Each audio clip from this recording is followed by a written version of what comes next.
Hi, and thanks for logging on to the Daily Dvar, and here's a brand new halacha for you, and it's for Tuesday, the 18th day of December. Here we go. Today's halacha is about benching. When you're saying Birkat Hamazon benching at the end of the meal, here's a common mistake that happens. You're reading away the benching and you're saying it nicely. Hopefully, you're even having kavana and intending to the meaning of the words as you should always whenever you're praying.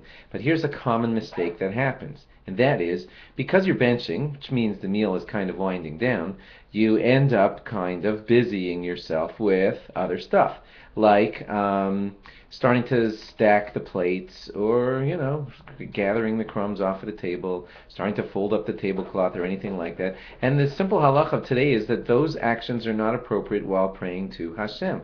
While you're praying to God and while you're saying things like benching or all of davening, it's not appropriate for any other activities to be going on.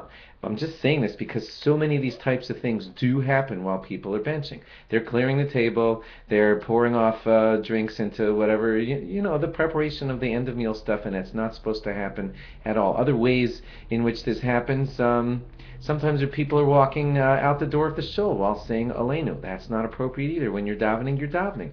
You're talking to the creator of the universe, and you should have your sole focus on God. Another common example of this is not during benching, but it happens when people are saying the Shemona Esrei, for example, and they're holding a baby in their arms, or watching a little toddler and they're snapping their fingers at him and doing all kinds of things to keep the toddler quiet. That's not appropriate during davening. At all times, it is best to try to see to it that you're not kind of like babysitting a kid while you're davening, because that's not appropriate in any way, shape, or form. Actually, nothing should be held in your hands while you're praying to Hashem. The only thing that's appropriate for you to hold on to while davening would be, of course, the siddur that you need to look into for your davening. If you're one of those people that has an app for davening on your phone and you want to daven out of the app that has the siddur that's on your phone, that's something that has come up after the Shulchan Aruch was written. You may want to speak to your rabbi about it. Some rabbis are a little squeamish about that because it's an electronic device, and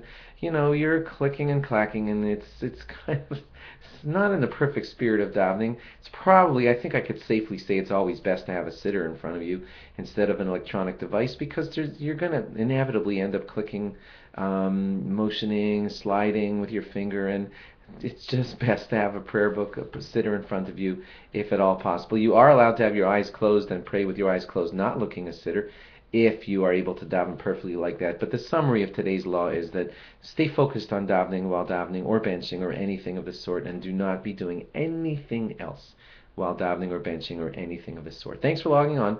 Log on again tomorrow for more. Bye-bye.